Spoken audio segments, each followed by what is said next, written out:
I make videos about science, what it's like to do a PhD, and what it's like to live with tinnitus.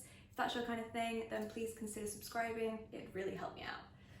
So today I'm joined by the wonderful Zach, which Hello. you will have already met in a previous video. Today we're going to be talking about tinnitus and relationships, which is kind of similar to what it's like to do a PhD and being in a relationship. I get lots of questions on Instagram about these topics, so again I thought I would get Zach on to chat about relationships. Chat relationships. Maybe this could be like a regular thing. Yeah, let's do it. Relationship chat. Yeah. Fun. Anyway, so just a bit of context if you haven't already seen my 10 years with tinnitus video. I've had tinnitus now for over 11 years, so that definitely predates our relationship. We've been together for almost 4 years, and I'm just going to ask Zach a couple of questions about what it's like being in a relationship with someone with tinnitus. So, shall we dive right in? Let's do this. Let's do it. Did you know much about tinnitus before you met me? Tinnitus and hearing loss, is that something that you were aware of? Yeah, well, tinnitus in particular, I certainly know more about it now than I did before, but a bit of background on me, I've been playing drums since I was like 13, 14, so I was quite aware of playing music too loud. It can damage your eardrums, it can cause tinnitus. One of my old drum teachers actually ended up having tinnitus later in life. So it's something I have been aware of, and especially playing live music, it can get very loud sometimes. But since knowing you and everything else, I've learned a lot more about tinnitus, that it's not always caused by very loud music. There can be other neurological things that happen that cause it and such. Yeah, I guess that makes sense with you being into music and into the music industry and stuff like that, kind of being aware about the sound damage. Do you protect your ears when performing music? Yeah, certainly. Like, especially now knowing you and being with you, I'm a lot more aware of it. And I think it's also an age thing as well. Like, as I've grown up more. Matured. Yes, matured. Yeah. I guess I've become a lot more aware of how to protect my ears, and that I should be doing it more, where I wasn't doing it nearly as much as I should have been when I was younger. Yeah, I don't think many people do. I think it is something that you do think about as you get older. Because I guess, generally speaking, people kind of take it for granted. Yeah, definitely. And there's a lot of things nowadays. Things are just naturally just louder. Do you not think? Like, television's louder, like going to the cinema is louder, like sound systems are like amazing, but they're just so loud. And like, obviously there's a price to pay with that, and I think like protecting your hearing is incredibly important. Even if you don't have any hearing issues, I still like firmly believe that you should always have earplugs and have them just on like a keychain. So if you're going to gigs or any loud venues of any variety, just pop them in. No one needs to notice. It doesn't need to be a thing, because I think it's just incredibly important to protect your hearing. Yeah, definitely. So, leading on from that, I think you kind of touched on this a little bit. Do you think you've changed your behaviour around tinnitus and hearing loss since being with me? I think you kind of answered that, but is there anything in particular that you do differently? Yeah, I think there's a few things. I have my earplugs in at live music or playing live music. There has been occasion at the cinema where I've even put them in as well, because it's been so loud. Oh yeah, I don't know what we went to go see recently, but it was so loud.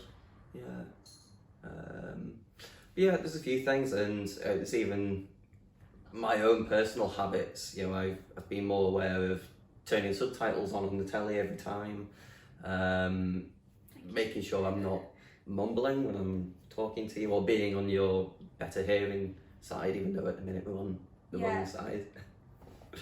But then it seems I'm also very quiet on my feet. You're like twinkle toes, my god. So we've developed a thing where if I'm walking around the house, like especially on my socks or barefooted, I'll like do little claps Yeah, it sounds really dramatic, but I definitely advise this. I mean, I got you new slippers for Christmas, which have got a bit of a louder sole. That wasn't intentional. No. They just arrived like that, and I was like, oh, I'll be able to hear you there. But honestly, in the last flat, and then when we moved here, because the floors were much quieter here, I am quite jumpy. Because with my tinnitus, like, I can't hear, but I'm also quite sensitive to sounds as well. So like, if my back's turned and you just arrive and talk to me, I would like jump out of my skin. I keep saying like my heart will stop one day, like it will stop one day. So the clapping thing has definitely helped. It seems weird, and I was like, oh. Yeah, it's a weird thing to do, I'm sure, but it helps. It works for us. It's really good if you do have like sound perception issues, which is definitely what most of my problem is, because I have tinnitus and hearing loss on one side, that it does warp your perception quite a lot. So something coming from a distance to you, like it kind of just feels like they appear, and then it like scares the shit out of you pretty much. So yeah, that's fun. Yeah. And sometimes I'm just like, oh, I can't hear you. Like, I just can't hear you too well. And what kind of things do you know? Do you know that you're definitely more aware of now in terms of like tinnitus and hearing loss? Like, what kind of things have you, I guess, learnt since we've been together about tinnitus? That it's usually irreversible. Yeah. But it is manageable, and there are thousands and thousands of people who live very normal everyday lives with it, and there's a lot of good ways of managing it, which I think we've both learned a lot about. Yeah, definitely. I mean, I guess I'm quite upfront and honest when I'm having a bad day about with it, and like if I feel run down or if I'm ill, then it gets worse, and it's usually a bit of an indicator for that. So I would just tell you straight away, and then let me know what the crack is. Yeah. But again, that's going back to subjects that we touched on with the PhD relationship thing, is just having open and honest conversations with each other.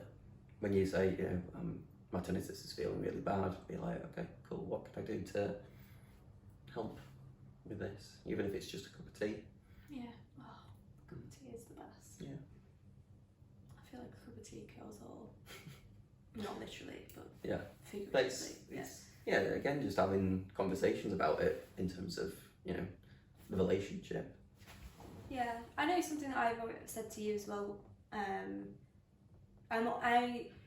I'm fine with it, but I always worry about it getting worse, like permanently worse. I think that's kind of something that you can't really shake, to be honest. As much as I'm fine, live my life, and generally, I don't let it stop me with anything. That is a worry of mine. I have said before that I do get concerned that if we were to have kids, that I wouldn't be able to hear them if they needed me. I think I've talked about all of those worries, but we'll figure it out and make it work. Yeah. Touch woods, it won't get any worse, and there's nothing really to say that it would. Yeah, that's true. So we just work with what we've got at the minute and make it work. Take it as it comes. Yeah. Well, thank you very much for giving your insights of what it's like to be in a relationship. It's my pleasure. Like me. No, with tinnitus.